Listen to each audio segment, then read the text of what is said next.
ಆಗ್ತಾ ಇದೆ. ಅಗಸ್ತ್ಯ ಸರ್ಗೂ ಶಾವ್ಗೆ ಪಾಯಸ ಅಂದ್ರೆ ಎಷ್ಟಿಷ್ಟ. ಅದು ಅಲ್ಲದೆ ಎಷ್ಟು ದಿನ ಆದ್ಮೇಲೆ ಸಿಹಿ ಮಾಡಿದೀನಿ. ಅವ್ರಿಗೆ ತುಂಬಾ ಇಷ್ಟ ಆಗತ್ತೆ.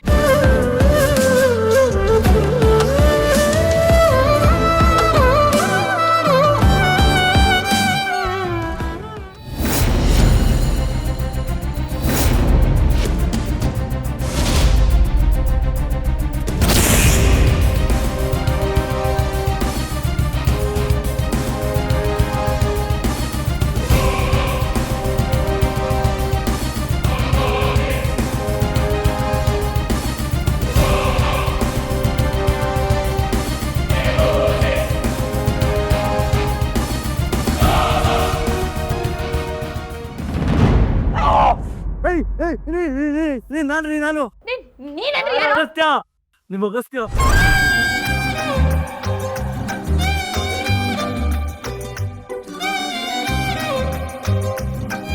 ಅಗಸ್ತ್ಯ, ನಿಮ್ಮ ಅಗಸ್ತ್ಯ. ಎಷ್ಟು ದಿನದಿಂದ ಕಾಯ್ಕೊಂಡಿದ್ರಿ ಈಗ ಹೊಡಿಬೇಕು ಅಂತ ಅಂದ್ಬಿಟ್ಟು. ತುಂಬಾ ಏಟಾಯ್ತಾ? ನೋಡ್ಲಿಲ್ಲ, ಗೊತ್ತಾಗ್ಲಿಲ್ಲ. ಏಟಾಯ್ತಾ? ತುಂಬಾ ಏಟಾಯ್ತಾ ಸರ್? ನಂಗೆ ಗೊತ್ತಾಗ್ಲಿಲ್ಲ. ನೀವು ಯಾಕೆ ಹಿಂಗ್ ಬರ್ತೀರಾ ನೀವು? ಏಟಾಯ್ತಾ ಅಂತ ಕೇಳ್ತೀರಲ್ರಿ ನೀವು? ದಯವಿಟ್ಟು ಕ್ಷಮಿಸಿ, ನಂಗೂ ಗೊತ್ತಾಗ್ಲಿಲ್ಲ. ಅಲ್ಲ, ತುಂಬಾ ಏಟಾಯ್ತಾ? ನೀವು ಒಳ್ಳೆ ಕಳ್ಳನ್ ತರನೇ ಬಂದ್ರಿ. ಯಾರೀ ಕಳ್ಳ? ಅಗಸ್ತ್ಯ ಬ್ರಹ್ಮಾವರ್ ಕಳ್ಳನ್ ತರ ಬರ್ತಾನ? ಮತ್ತಿನೇನು ದರೋಡೆಕೋರ ಅನ್ಲೇ?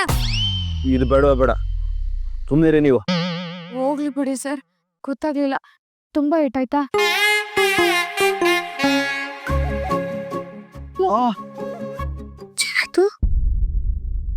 ನೀವು ಮುಟ್ಟಿದ್ರಲ್ಲ, ನೋವೆಲ್ಲ ಮಾಯ ಆಗೋಯ್ತು. ದೂರ ಇದೆ.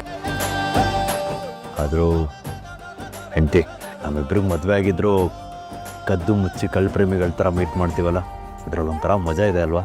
ಮಜಾ ಅಂತೆ ಮಜಾ. ಯಾರು ಬಂದು ನೋಡಿದ್ರೆ ಅಂತ ನಂಗೆ ಎಷ್ಟು ಭಯ ಆಗ್ತದೆ. ನೋಡ್ಲಿ ಬಿಡಿ, ಒಳ್ಳೇದೇ ಅಲ್ವಾ? ನಾನು ಇಲ್ಲೇ ಬಂದು ಸೆಟ್ಲ್ ಆಗಿ ಬಿಡ್ಬೋದು. ಹೌದೌದು, ಈ ಸೌಭಾಗ್ಯಕ್ಕೆ ಇಲ್ಲಿಗೆ ಯಾಕೆ ಬರ್ಬೇಕಾಗಿತ್ತು? ಹೌದಲ್ವಾ? ಹೋಗ್ಲಿ ಬಿಡಿ. ಆದರೂ ಜೊತೆಗಿದ್ದಾಗ ಬೆಲೆ ಏನು ಅಂತ ಗೊತ್ತಿರಲ್ಲ. ಹೀಗೆ ದೂರ ದೂರ ಇದ್ರೇನೆ ಪ್ರೀತಿ ಬೆಲೆ ಏನು ಅಂತ ಗೊತ್ತಾಗೋದು ಅಲ್ವಾ?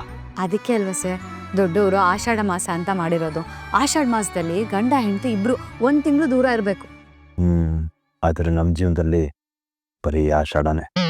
ಆಷಾಢ ಆದ್ಮೇಲೆ ಶ್ರಾವಣನು ಬರುತ್ತೆ ಸರ್. ಅದ್ಯಾವಾಗ ಬರುತ್ತೆ ಏನೋ ಗೊತ್ತಿಲ್ಲ, ಅದಕ್ಕೆ ನಾವು ಅವಾಗ ಶ್ರಾವಣ ತಂದ್ಕೊಳ್ಳೋದು. ಸರ್ ಈಗೇನು ನಾನು ಮನೆಗೆ ಬಂದಿದ್ದೀನಿ, ಏನಾದರೂ ಕೊಡ್ತಿರೋ ಅಥವಾ ಹೀಗೆ ಮಾತಾಡ್ಕೊಂಡು ನಿಂತಿರ್ತಿರೋ? ಸರ್, ನಿಮ್ಗೆ ಅಂತ ಬಿಸಿ ಬಿಸಿ ಪಾಯಸ ಬಿಡದೆ ನೀರಿ ತಂದೆ.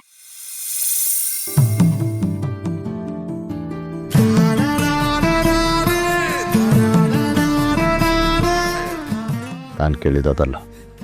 ಮತ್ತೆ ಗೊತ್ತಾಗ್ಲಿಲ್ವಾ? ನಿಜವಾಗ್ಲು ನಿಜವಾಗ್ಲು ಇದೇ ಮಾತಾ ಏನು ಅಂತ ಕ್ಲೀನಾಗಿ ಎಕ್ಸ್ಪ್ಲೇನ್ ಮಾಡಲ?